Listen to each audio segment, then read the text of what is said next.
बचपन से ही हमारी जो सोच रही है वो थोड़ा सा फेमिनिस्ट रही है, थोड़ा नहीं पूरा ही रही है। और मैंने उन कई विषयों को चैलेंज किया है, जैसे इसलिए आज आप तमाम दीदियों से, हमारी बहनों से मेरा यही संदेश होगा कि आपके लिए, आपके हक अधिकार के लिए जब भी आवाज बुलंद करनी हो, हम तो सोच रहे थे कि आज कम से कम सदन चले।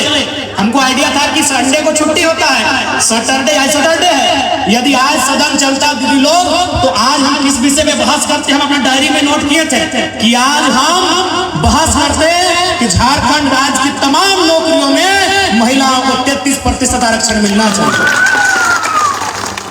चूंकि आज बहस करने का मौका नहीं मिला, छुट्टी मिल गया हम लोग को। हम सोच गए थे, हम अपना डायरी में लिखे थे कि विस्थापन पे बहस कब करेंगे, कोयला पे कब बहस करेंगे, 1932 के खतियान पे बहस करना है, नियोजन नीति पे बहस करना है, जेपीएससी चेयरमैन में बहस करना है। ये सारा चीज हम डायरी में लिखे थे, लेकिन हमारे माइंड में ये आइडिया नहीं था कि सैटरडे को बंद रहेगा। आज 8 तारीख को हमारा बहस इसी विषय पे होता। हम अध्यक्ष महोदय के माध्यम से, स्पीकर के माध्यम से, आसन के माध्यम से सरकार से ये मांग करते हैं कि राज्य की, झारखंड राज्य की तमाम नौकरियों में जिनमें झारखंड शब्द का उपयोग होता है, महिलाओं को 33% आरक्षण दिया जाए। लेकिन आज छुट्टी है, कोई बात नहीं, जब सदन चलेगा, जिस दिन महिला विकास विभाग का बजट पारित होगा, उसमें इस बात को जरूर हम उठाएंगे कि आपको वचन देके जाते हैं। और अंत में इतना कहेंगे, सब चूंकि हमें यहाँ से फिर टाटी सिल में निकलना है दीदी लोग, एक नारी महान, अगर आज इस दुनिया में किसी के लिए महान शब्द का जिक्र है तो आप कभी आपको समय मिले तो महान साहित्यकार, हमारे देश के महान साहित्यकार मुंशी प्रेमचंद की गोदान को पढ़िएगा। उस गोदान में एक पंक्ति है, अच्छा अभी 31 रह देना, बाकी सबको थोड़ी आपस से मैनेज कर लिया ना। हमें लगता है कि अब विधानसभा, लोकसभा में भी आपको 33% का आरक्षण ये सरकार तय करेगी। यानी अब 100 में 33 सीटें हैं जहां सिर्फ महिलाएं ही लड़ेंगी। ये जल्द इस देश में, राज्य में, तमाम राज्यों में यह स्थापित होगा। चूंकि ये टाइम नारी सशक्तिकरण का है, निश्चित है उसके लिए आपको अपने आप को सशक्त रखना है। तो मैं बात कर रहा था महानता की। मुंशी प्रेमचंद कहते हैं कि इंसान को यदि महान बनना है तो उसमें 3 गो क्वालिटी होना चाहिए। पहला त्याग का, दूसरा सहनशीलता का, और तीसरा क्षमा करने का। लेकिन एक महिला में, एक स्त्री में ये तीनों क्वालिटी जन्मजात होती है।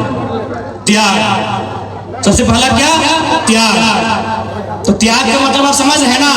काहे नहीं समझ रहे? बप्पा का घर छोड़ के आए हैं, इससे बड़ा त्याग नहीं करेगा क्या? एक नारी क्या होती है मालूम है? विहीन होती है, विहीन। विहीन समझ? आप क्या रंगड़ में क्या बोल रहे हो? रंगड़ की बोलत रहा, विहीने बोला ना, विहीन। विहीन का मतलब क्या होता है? कि उसको लगाया जाता है एक जगह में, लेकिन जब खेती किया जाता है दूसरा जगह लगाया जाता है। तो वही है नारी, वह जन्म लेती है कहीं और, पलती बढ़ती है कहीं और घर को सजाती है, संवारती है कहीं और। वह नारी विहीन है।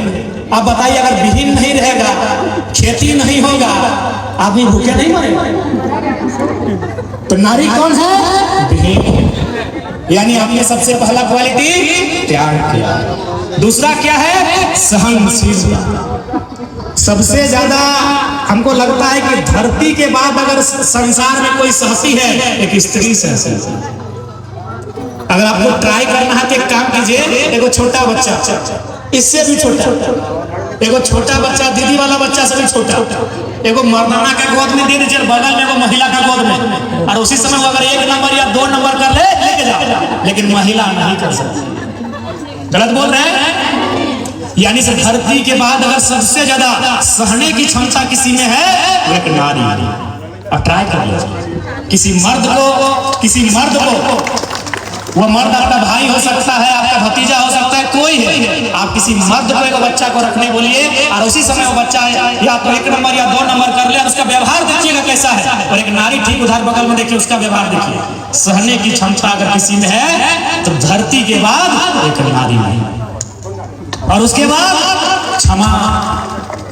आज की डेट में देख रहे हैं ना, रोज युद्ध नहीं महायुद्ध हो रहा है। एक छोटा सा झगड़ा लोग 4 दिन बाद बदला रहे हैं, पटका पटकी कर रहे हैं। अगर नारी बदला लेने में आ जाए, अगर नारी बदला लेने में आ जाए तो इस देश में रोज नया महाभारत होगा। यानी वो क्षमा कर देती है।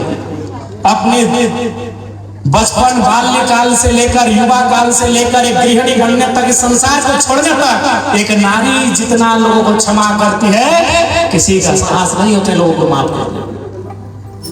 वो नारी ही कर सकती है क्षमा। जाओ भूल गए, जाओ, एक नारी ही कर सकती है। इसलिए आज जन्म से ही एक नारी महानता की श्रेणी में आती है। ऐसा इस देश के महान साहित्यकार मुंशी प्रेमचंद जी का त्याग, सहनशीलता और क्षमा। इसलिए तमाम दीदियों से आग्रह होगा, केवल नारों में नहीं, केवल अखबारों में नहीं, वास्तव में 21वीं सदी को नारियों का दौर बनाकर स्थापित करना है। 21वीं सदी नारी का कालखंड हो, या आप सभी को, हम सबको मिलकर प्रयास करना है। और साथ ही पुनः कहेंगे, आपके प्रेम के लिए, आपने जो प्यार, जो दुलार जो हमें दिया है, उसके लिए सदैव ऋणी रहेंगे।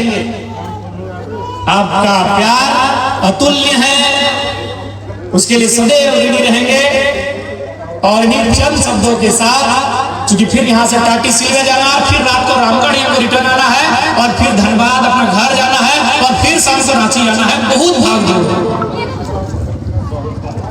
तो अपनी बातों को विराम देते हैं और पुनः अवसर पर श्री जन शक्ति, आदि शक्ति, तमाम दीदियों को, बहनों को, मासियों को बहुत बहुत शुभकामनाएं।